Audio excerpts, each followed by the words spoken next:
भाई अब मुझे सच में लगने लगा है कि हम लोग सुमन गिल को डिजर्व नहीं करते। सच बोल रहा हूँ। क्योंकि जिस लड़के को हर दूसरे दिन ट्रोल किया जाता है, जिसके पीछे लोग पड़े रहते हैं, वही लड़का हर बार बल्ले से जवाब दे रहा है। अब आप खुद सोचिए, आईपीएल में सेंचुरी, उसके तुरंत बाद अफगानिस्तान टेस्ट में भी सेंचुरी, और पहले ओडीआई में 90+ रन और दूसरे ओडीआई में 154 रन।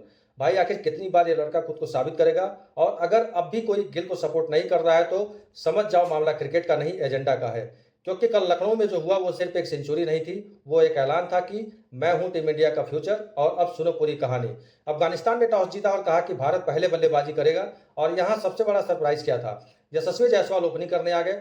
भाई जब सवाल उठता है, ओपनिंग तो रोहित शर्मा और शुभमन गिल करते थे, यानी कि फिर यशस्वी जायसवाल कहां से आ गए? यहीं पर शुभमन गिल ने वो किया जो बड़े खिलाड़ी करते हैं, अपनी जगह छोड़ दी, टीम के लिए खुद को नंबर 3 पर चले गए। और भाई ये छोटी सी बात नहीं, आजकल खिलाड़ी अपना पोजीशन के लिए लड़ते हैं और यहाँ कप्तान खुद अपनी जगह छोड़ रहा है। यही यही से जो है समझ में आ गया है कि गिल सिर्फ रन बना नहीं रहे हैं, टीम भी बना रहे हैं। लेकिन यशस्वी जायसवाल फिर फेल हो गए।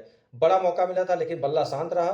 रोहित शर्मा बढ़िया खेल रहे थे, लय में दिखाई दे रहे थे, लेकिन हाफ सेंचुरी से पहले ही आउट हो गए। और फिर मैदान पर आए तो यूं कहें दोस्त, यानी शुभमन गिल और ईशान किशन, ये दोनों भाई इसके बाद जो हुआ वो अफगानिस्तान को भी भूलेगा नहीं। दोनों ने मिलकर ऐसी धुलाई की कि जैसे नेट प्रैक्टिस चल रही हो। लेकिन सबसे खास बात ये थी, गिल का जो कंट्रोल था।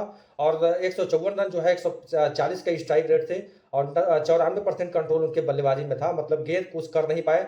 ऐसा लग रहा था कि आज चाहे गिल कुछ भी कर सकते हैं, वो डबल सेंचुरी भी मार सकते थे। और दूसरी तरफ ईशान किशन भाई, इस लड़के ने भी बता दिया कि जो है मैं बेंच पर बैठने नहीं आया हूँ।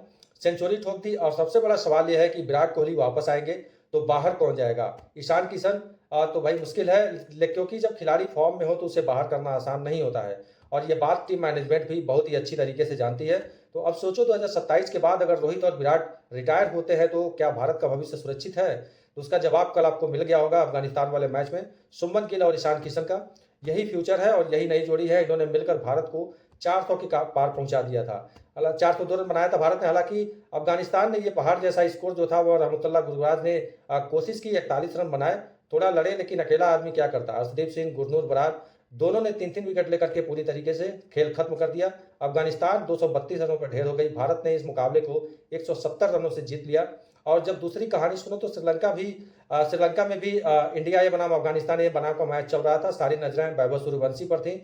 लेकिन भाई लगता है इस लड़के को किसी की नजर लग गई है कि फिर से बड़ी पारी नहीं खेल पाई। हालांकि शुरुआत अच्छी रही थी लेकिन उसको खत्म नहीं कर पाए। लेकिन यहाँ पर प्रियांश आर्या, तिलक वर्मा और कुमार कुशाग्र ने कमाल की बल्लेबाजी की। तीनों ने अर्धशतक लगाए। भारत ने 320 रन ठोक दिया और अफगानिस्तान फिर वही कहानी।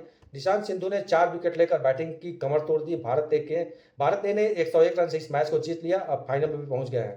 तो उसके बाद से लेकिन असली मजा अब क्या आएगा? क्योंकि अगर श्रीलंका फाइनल में जाती है तो वही टीम होगी जिसने सुपर ओवर में भारत को हराया था।